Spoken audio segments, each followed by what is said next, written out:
Yes. So I'm trying to decide what we need to do. We were waiting for this appointment because the last time we were here, we were told that he might need to go on a transplant list in the next couple of years.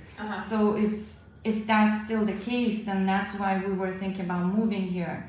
And he just had an EKG, and we're just curious if his ejection fraction rate went up at all or where it sits. He had an EKG or he had an ultrasound? Both. Echocardiogram. Oh, he had both, yeah. You had it here? Yes. Yes. Oh, okay. Oh, I didn't know you had that. On Friday, I think, or Okay, something. great. The sphinx is killing me. Oh, I'm sorry. I'm just looking through everything. So the squeeze of the heart, the strength of the heart was similar to your prior ultrasounds. This hasn't changed. 20%. Yeah, it hasn't changed. Because it was, when you came in, it was already, your heart was dilated, meaning that there were structural changes in the heart, beyond just the squeeze. But everything that you're doing and all the medicines that you're on and the fact that you can walk 2 miles and feel great, that's a testament to how hard you're working. People who have, a squeeze in the heart that's 20%, I see a lot of patients who, they get that diagnosis and they're downhill, from that, from the hospitalization. So, the fact that you're doing so well, again, is a testament to taking the meds and doing everything. They'll follow you and they can talk about, heart transplant, right? Different people kind of compensate differently. So you have an ejection fraction of 20% and you're doing really well. And I have patients that have an ejection fraction of 20% and feel terrible all the time and are in and out of the hospital 24/7.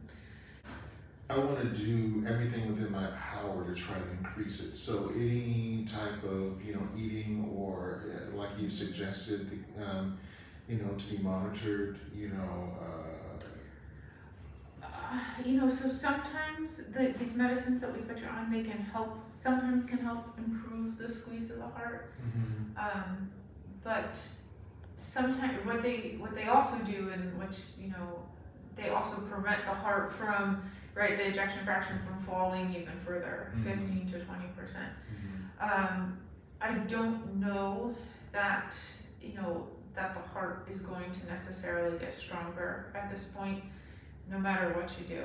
So, but I wouldn't transplant focus is on that. my option, right? So you would see an advanced heart failure team, and there's different sort of options when people's hearts are weak, and the ability of the heart to pump blood throughout the body is poor, and they have heart failure.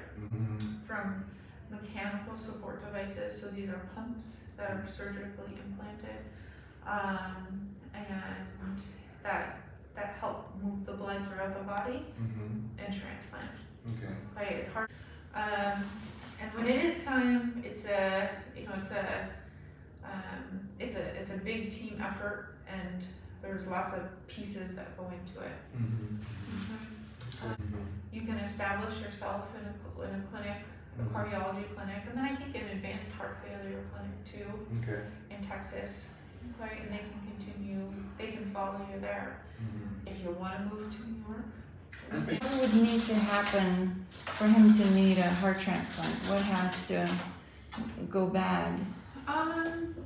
So heart failure symptoms may need to come into the hospital. There may be arrhythmias that happen that we pick up on your ICD. Usually there's some clinical things that happen, and then you're in the advanced heart failure clinic, and we do some testing, and based on those numbers, we could, the advanced heart failure team would consider you for advanced therapies, including transplantation. Usually, we don't like to wait until someone is really having a hard time and their heart is really failing. We like to find a window where they're still strong and doing well before they go for that.